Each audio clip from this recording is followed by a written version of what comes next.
Okay, so I wanted to do this video for a long time.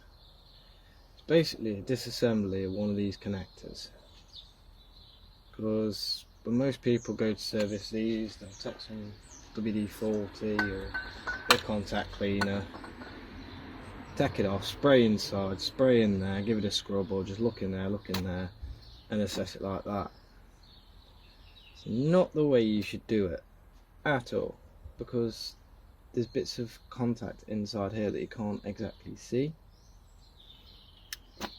Because of that, looking down that way and looking down that way is not a good way to assess it. It's not a full thorough way of assessing it. So, like I said, this video is tricky because doing it is a skill. It's like a lock picking skill, and you're gonna see.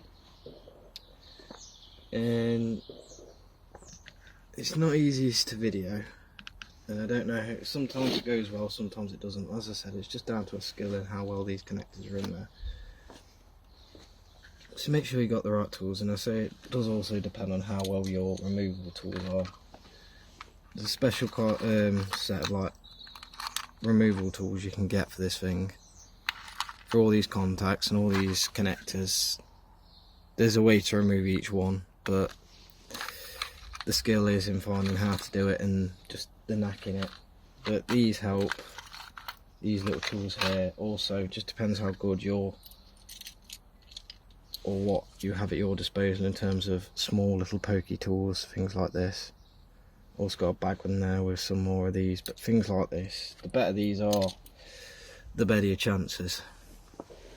So let's show you the one we're going to be doing. As you can see, I've been working along these one by one, and I've also marked these. A very important thing, we're not going to need to do it for this one, but on some of them you have to disconnect it as a whole. So everything has to come off as one.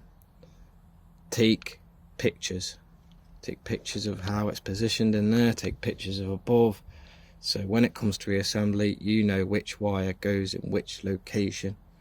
Very, very important you do that. I've made that mistake sometimes, and it takes a bit of effort to try and figure it back out. So if you take a picture, it's always there as your own reference, or a little video like this. Same again, I can look back on this video and I know exactly which bits are going where. But for this one in particular, we're just going to disassemble this one by one. We can get away with it because of the wire lengths, etc. So first off, I'm going to show you why it needs doing. As you can see, it's an absolute mess. Just look in here, absolutely disgusting. It's just full of this old grease, and whoever put it in here before, whoever applied the grease, obviously they didn't do it correctly. Clearly did not do it correctly. And it's just covered the contacts, making an absolute mess of things. So we need to disassemble it. Well, first and foremost, you see this little, well, this is all full of cords. Let me just pick this out.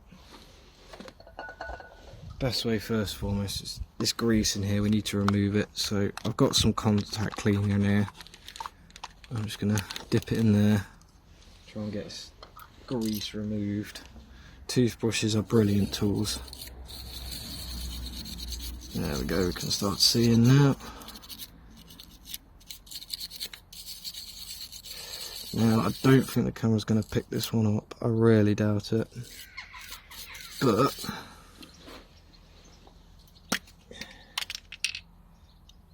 if I can just get this in here. You want to access these little, see these little recesses here that I've now cleared from the grease. You want to access these. Make sure they're pretty clean to get yourself some working room. Like so.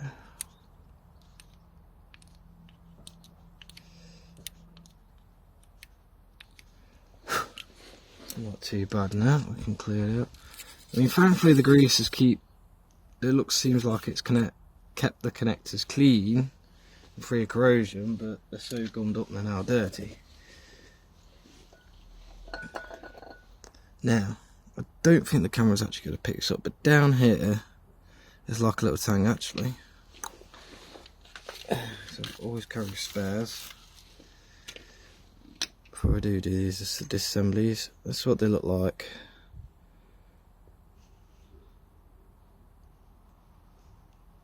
When it's fully disassembled. And there's this little tang here. See this little tang here? That is back there, and obviously it's pushing against that, so effectively it's in there like that. There's a little plastic piece there. Obviously that keeps it in place. And to get it out, you've got to fish down this recess. So you got to put your little poker tool down there. And your aim is, while you're down there, to push that tang back in enough so it slides out. Hence why I said it's a bit like lock picking. Because what you've got to do for some of them, not all of them do it nicely, but you've got to push the pin out, and at the same time you need about 3 pairs of hands for this, with another screwdriver while pushing in. And sometimes you have to listen for noise because there's a little click you can hear. See if we can do it. I'm just going to have a go. I doubt it. It's so hard to do. And then push on the contact. Don't know if you caught that. That was luck, that was just fluke. But basically what I did, it's actually come out now, yeah. Bingo. I don't know if I caught that on camera. That was very good fluke on me. I didn't think I was going to go easy on camera.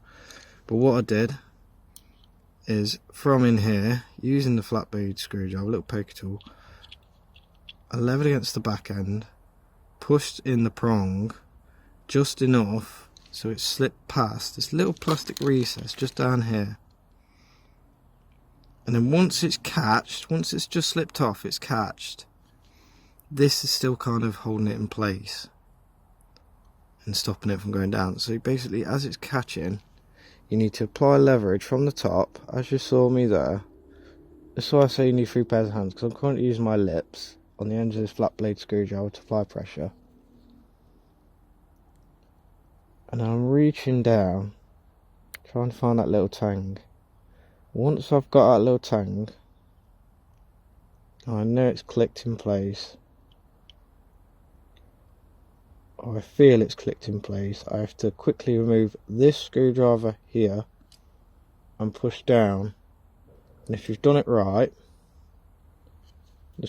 the contact will just pop straight out as that one did. Fortunately on this one, I don't think I'm going to get as lucky, but let's have a go. You only want to do these one at a time, but I'm just showing this for reference. Hopefully this doesn't pop out. So, but as well with noise, because sometimes you can hear it click. Don't know if you heard that. And then you put pressure. Each connector has its own way of being removed, but most of these basic ones are this way. They have a tang at the back. So yeah, douche, and then I'm applying pressure onto the screw, onto the contact, and then I release a small one, and it's actually done. It's pushed it back. That's released and ready. I'm not going to do the other two on camera, it's just good demonstration. I got very lucky fluke with that. Some go easy, some do not. It just depends how they've been put in there. Sometimes when they're put in, these are bent right back because of how they've put it in, or just because of excess pressure, meaning they're a nightmare to get out. I've already had one do that when it was in there. Because it was how bent back it just refused to come out, so I had to kind of never mind, it's being replaced, that's all I need to say. And once it's out, you can actually assess the entire contact here, because your main points of concern aren't the tip, aren't the back end. Here, that's where you see the bare copper contact where the wire is crimped. Here is your main concern. Also, just down here, because I'll see it presses against here, it goes down here, these crimp it down,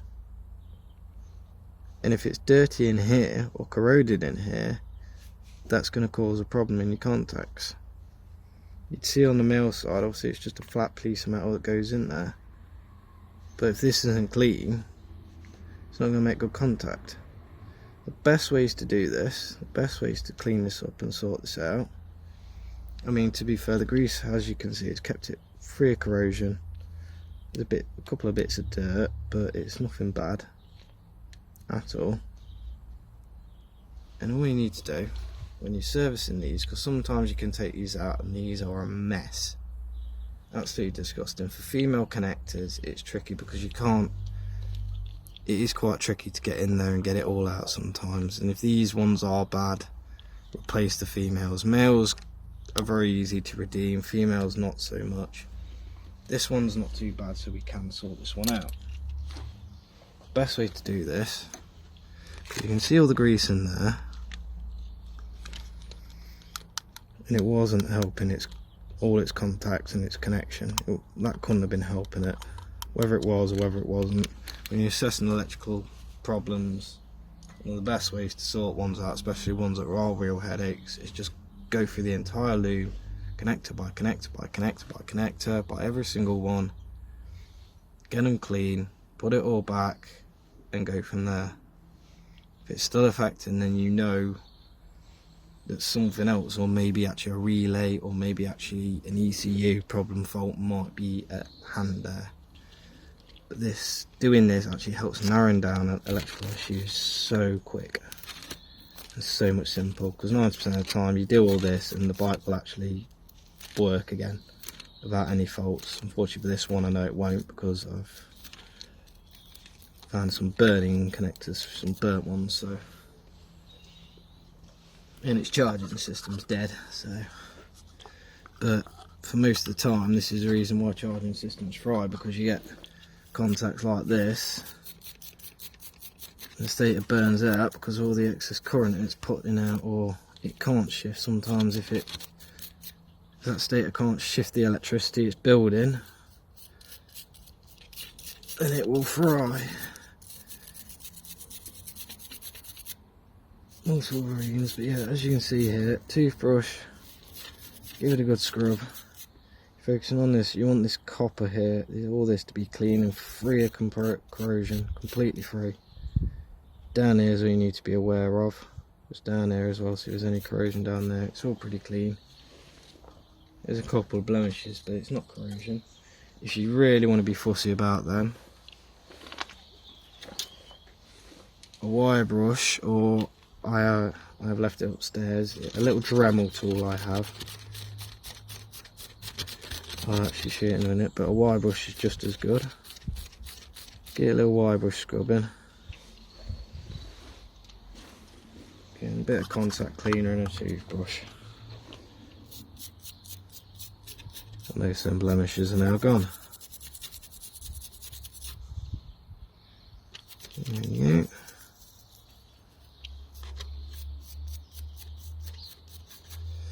The main thing is you want in here, and the best way is with a toothbrush. You can stick the bristles down there, clear it out. But contact clean is your friend, especially with all this old grease. It'll remove the grease.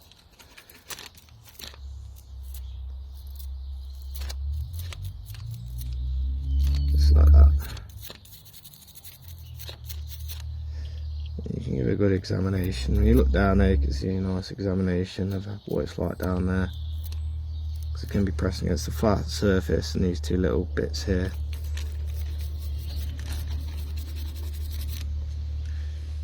Alright. Now it's cleaned up. Don't just throw it back in there, please. There's a couple of things you should be doing first. Namely one, if you want to remove this again, you want to make sure its tang's in the right place. So you want to reset the tang and move it out. But don't leave it like that either. Small set of pliers, very small set. She needle nose. Needle noses are better. And you want to slightly re-straighten that tank, because you see it was coming out a little bit. You don't want that. You want it to point it out, but you want a little bit of a flex like such. See that? There we go. So it's coming out like that. That's perfect, but more or less the straighter the better. But you kind of want that, the end tank, to be more inny than pointing out. It'll do you much more favours, like so. Okay.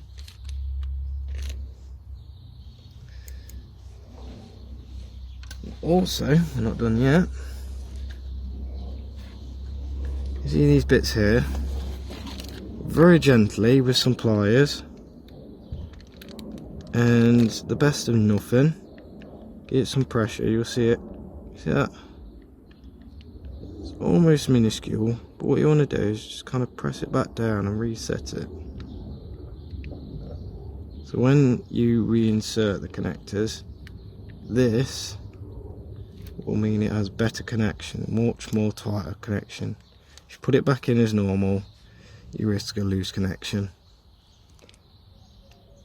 But same again the other side. You can see how one's slightly higher than the other, the one that I've crimped, but same again. You'll feel it. It takes next to no effort. There. And that's it.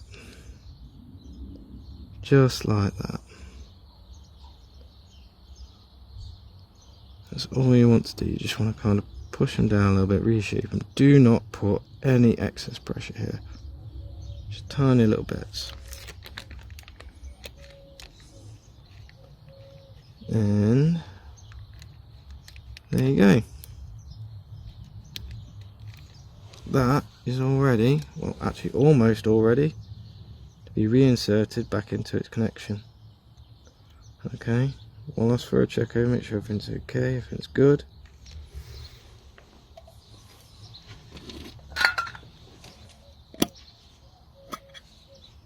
Before you do, dielectric grease, but we're not going to do it how they did it. This is the best way I've found, especially for female contacts. And male contacts, well, essentially the rule is the same. You want to apply the grease, but you want to keep it away from where that connection is made. So, your main areas of concern, take a dabble of your dielectric grease. Your main area of concern is that bit of copper there, so you want to apply some just around there. Just a little bit. Just a little bit. Okay.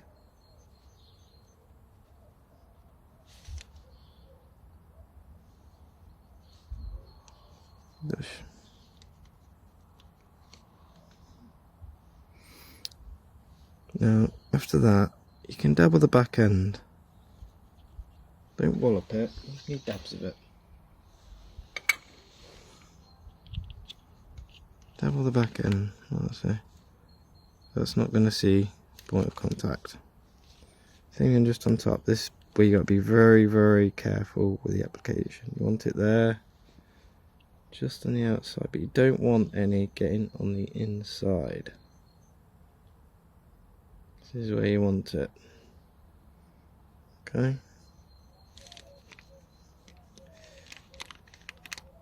Same again, the back end's the best out because that's normally where it gets it. Okay. Wipe away your grease. If you want to be real picky at the end, take a flat bit of screwdriver, just pick out any last bits of that grease that is in that area. Just like so.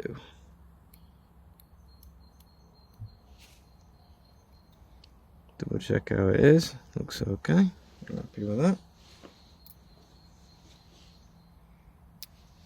Now before we do put it back in, just double check this area here. Make sure we're not going to put it back into any crap. So a little brush.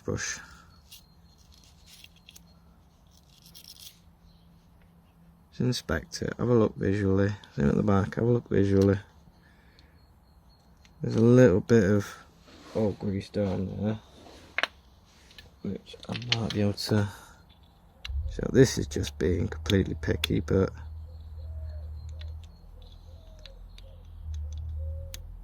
the better the cleaner the area, the better. That's most of it out. There's still some down there, but yeah, let's try. Like I said, this has just been real. There we go.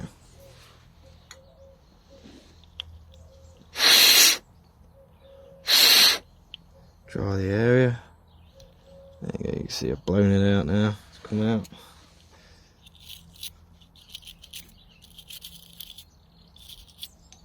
That's pretty much most of it out now.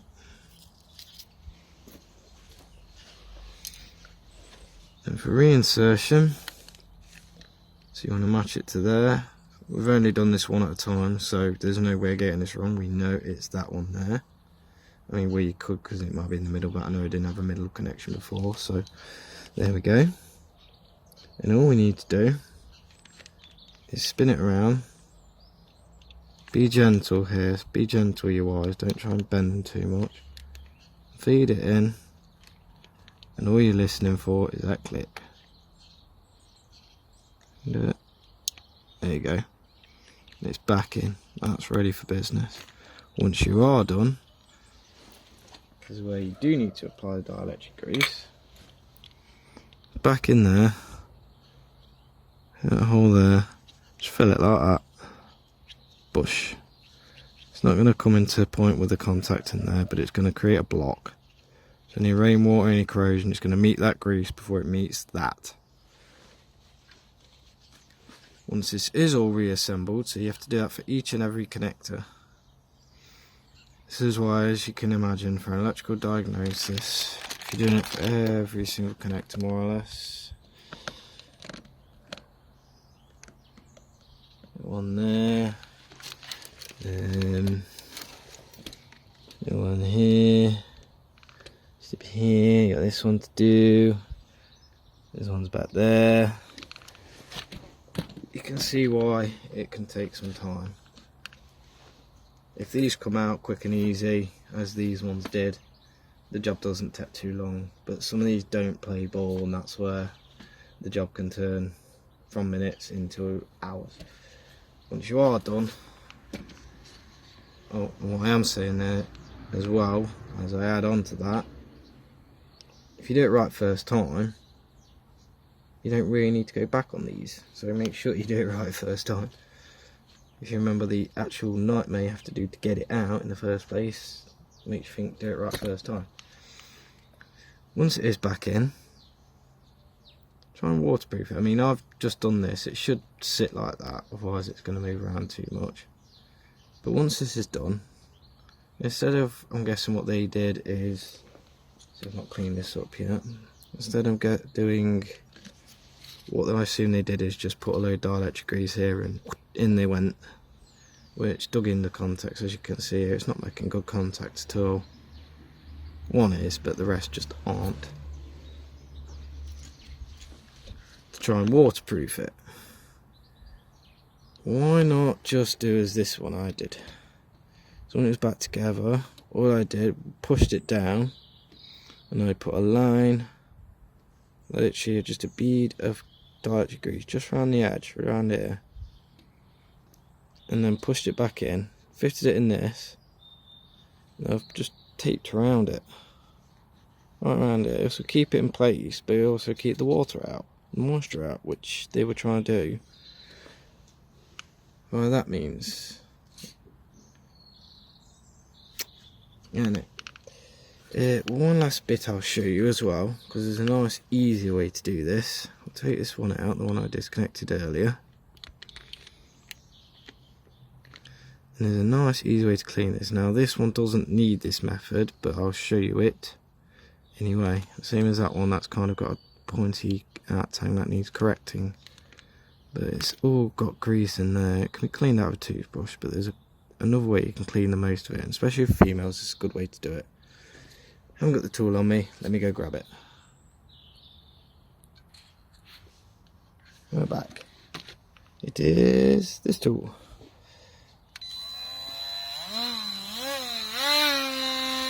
Simple Dremel tool. You've got a wire wheel at the end. There's various tool bits you can get for it, and you know, you can get these. I'm waiting on spare load of these. Unfortunately, I didn't realise I'd run out of them all. There's these little ones you can get, camera can focus, which are great for fitting in some of the recesses, especially on the bigger ones. You can actually fit into some of these recesses a little better and get into them a little bit more with these. This is if it's really bad or there is corrosion. But when you're doing these, lowest setting, and then probably just a notch just there. So you want a very nice slow speed. You don't want it fast. And the main area, especially if it is corroded, is why I want it slow, because very slow means actually, yeah, I'm going to put it down to minimum. Put it up for the camera.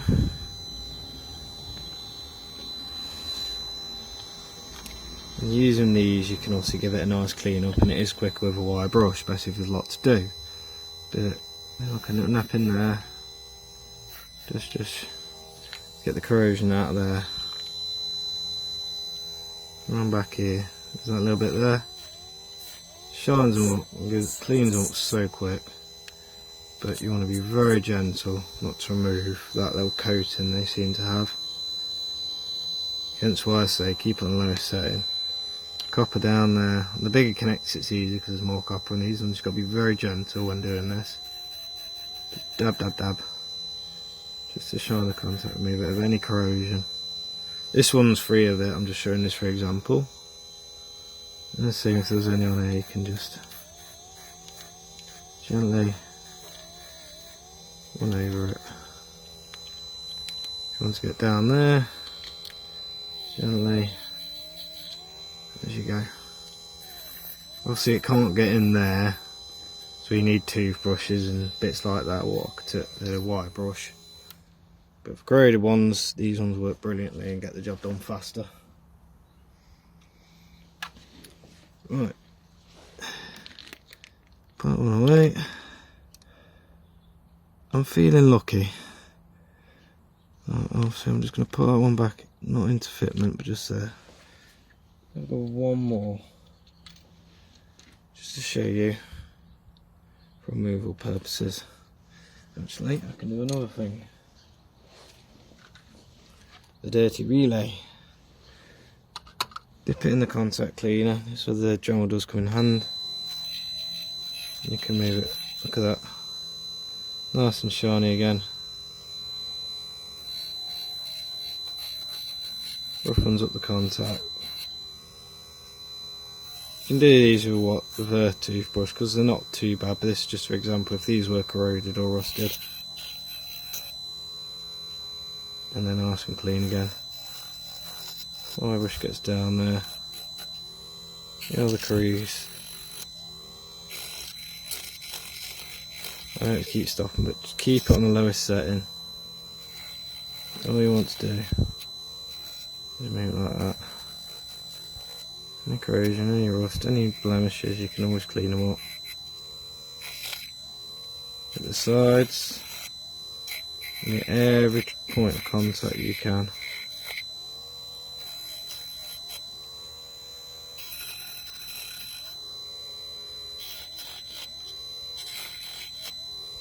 Tops as well, make sure you get the tops. You're done. But you wash it off, clean it off.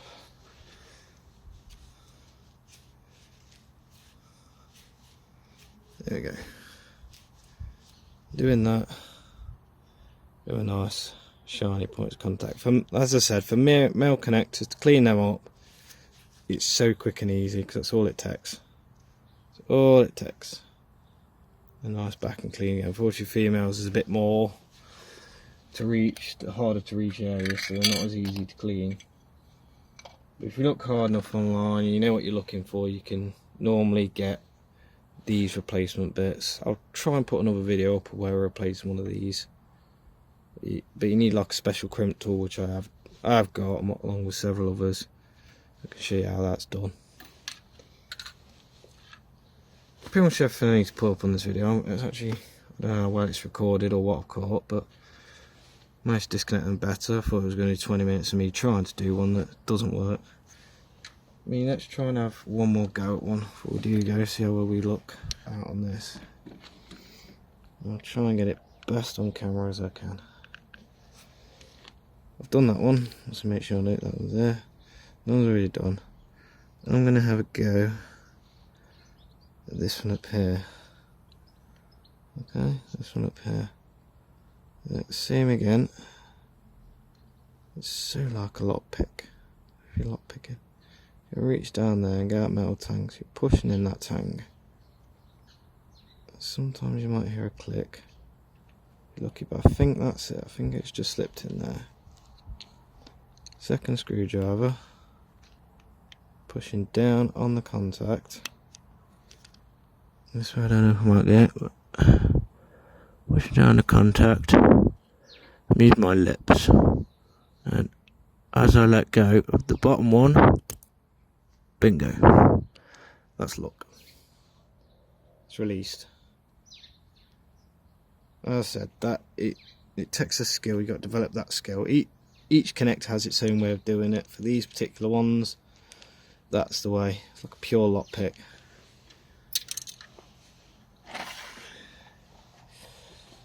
But yeah, this video is only use to anyone that needs to try and disassemble these connectors. I'll try and put a video up of each time I do each ones. I mean, these ones ain't too bad. Some are easier than others. These ones, for example, there's a little plastic tang down the bottom instead of the metal you reach for, and all you need to do is leave that plastic tang. Same again though, you got to push down on the connector and they just pop out. If they're not like this, where you have to do it all in one, so that's quite a tricky one, but when they're single, they're not too bad. But yeah, I need to get on and do the rest of these for the customer. We're going all one by one, going through each one. So it's a lot of relays, this one's taking a bit of time, and if I just do it without the video, we can do it quicker, as you all know. But yeah, if you like this one, hopefully it's turned out as well as I expected. We shall see. Enjoy. Till the next one as well. What else are we going to do on this one? As you've seen, we've got starter motor in. See, I need to do these front end ones as well. We have this here, this connector here to do, and there's one down there. They are all covered in grease like the other ones. I mean, here's this one as well. That's why I'm doing it to these ones, because they're all the exact same mess and all in the exact same state. There we go, just crumbs full of it. There's your relay connector. It's absolutely covered in it. It's not looking good for the thing. There we go. So the next one, I'll probably try and throw up another one when we hit one of these. See how these go. Or maybe the fuse box, we don't know. Till next time.